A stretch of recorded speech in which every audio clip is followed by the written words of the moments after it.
ರಾಷ್ಟ್ರಧ್ವನಿ ನ್ಯೂಸ್ಗೆ ಸ್ವಾಗತ. ಚಿತ್ರದುರ್ಗ ಜಿಲ್ಲೆ ಹೊಳಲ್ಕೆರೆ ತಾಲೂಕು ರೈತ ಸಂಘ ಹಾಗೂ ಚೌಡಗೊಂಡಹಳ್ಳಿ ಗ್ರಾಮಸ್ಥರಿಂದ ತಹಶೀಲ್ದಾರ್ ಕಚೇರಿಗೆ ಮುತ್ತಿಗೆ. ತೇಕಲವಟ್ಟೆ ಗ್ರಾಮ ಪಂಚಾಯಿತಿಯ ಚೌಡಗೊಂಡಹಳ್ಳಿ ಗ್ರಾಮದಲ್ಲಿ ಸುಮಾರು 5 ತಿಂಗಳಿಂದ ನೀರಿನ ಸಮಸ್ಯೆ ಉದ್ಭವವಾಗಿದ್ದು, ದಿನನಿತ್ಯ ಗ್ರಾಮಸ್ಥರಿಗೆ, ವಿದ್ಯಾರ್ಥಿಗಳಿಗೆ, ದನಕರುಗಳಿಗೆ ಕುಡಿಯುವ ನೀರಿಲ್ಲದೆ ಜನಗಳು ನೀರಿಗಾಗಿ ಒಡೆದಾಡಿಕೊಳ್ಳುವಂತಹ ಪರಿಸ್ಥಿತಿ ಉಂಟಾಗಿದೆ.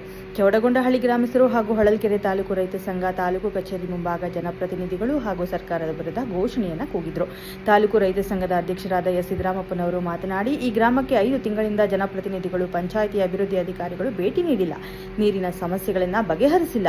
ಗ್ರಾಮದಲ್ಲಿ ಚರಂಡಿ ಹೂಳು ತೆಗೆಯದೆ ಕೊಳೆತು ನಾರುತ್ತಿದ್ದು ಮಾರಕ ಕಾಯಿಲೆಗಳಾದ ಡೆಂಗ್ಯೂಗೆ ತುತ್ತಾಗುತ್ತಿದ್ದಾರೆ.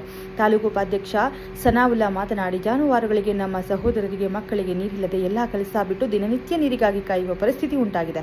ಜನಪ್ರತಿನಿಧಿಗಳು ಗ್ರಾಮಕ್ಕೆ ಭೇಟಿ ನೀಡಿ ಬೋರ್ವೆಲ್ ಹಾಕಿಸಿ ನೀರಿನ ಸಮಸ್ಯೆ ಬಗೆಹರಿಸದಿದ್ದರೆ ತಹಶೀಲ್ದಾರ್ ಕಚೇರಿ ಮುಂಭಾಗ ಉಪವಾಸ ಸತ್ಯಾಗ್ರಹ ಮಾಡಬೇಕಾಗುತ್ತದೆ ಎಂದು ಎಚ್ಚರಿಕೆಯನ್ನು ನೀಡಿದರು. ತಹಶೀಲ್ದಾರ್ ವಿನುತಾರ್ ಅವರಿಗೆ ಮನವಿ ಸಲ್ಲಿಸಲಾಯಿತು. ಈ ಸಮಯದಲ್ಲಿ ಮುಖಂಡರಾದ ಗೌರವಾಧ್ಯಕ್ಷ ಆರ್ ಸಿದ್ದರಾಮಪ್ಪ, ಸಣ್ಣಕ್ಕಿ ಪ್ರಭಾಕರ್, ಗ್ರಾಮದ ಕೃಷ್ಣಮೂರ್ತಿ, ಜಗಣ್ಣ, ತಿಮ್ಮಣ್ಣ, ಬಸವರಾಜ, ಚನ್ನಕೇಶವ, ಜ್ಯೋತಿ, ಸರಸ್ವತಿ, ಕೆಂಚಮ್ಮ, ರತ್ನಮ್ಮ, ಕಲ್ಯಾಣಿ, ಲೋಕಪ್ಪ ಮುಂತಾದವರು ಇದ್ದರು. ವರದಿ ನಾಗರಾಜ್ ಹದಡಿ, ಹೊಳಲ್ಕೆರೆ. ಕ್ಷಣ ಮಾಹಿತಿಗಾಗಿ ವೀಕ್ಷಿಸಿ ರಾಷ್ಟ್ರಧ್ವನಿ ನ್ಯೂಸ್ ಕನ್ನಡ.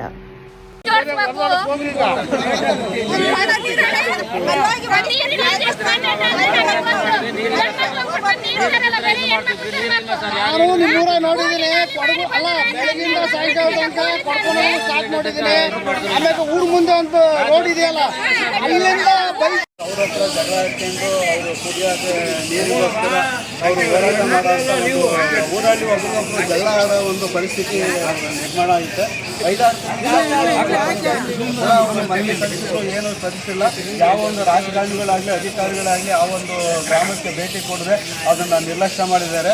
ಆ ಇದರಿಂದ ನಾವು ಕರ್ನಾಟಕ ರಾಜ್ಯ ರೈತ ಸಂಘ ನಮ್ಮ ಹೊಳಲ್ಕೆರೆ ತಾಲೂಕು ವತಿಯಿಂದ ನಾವು ತಾಲೂಕು ದಂಡಾಧಿಕಾರಿಗೆ ಮನವಿ ಮಾಡ್ತಾ ಇದ್ದೀವಿ.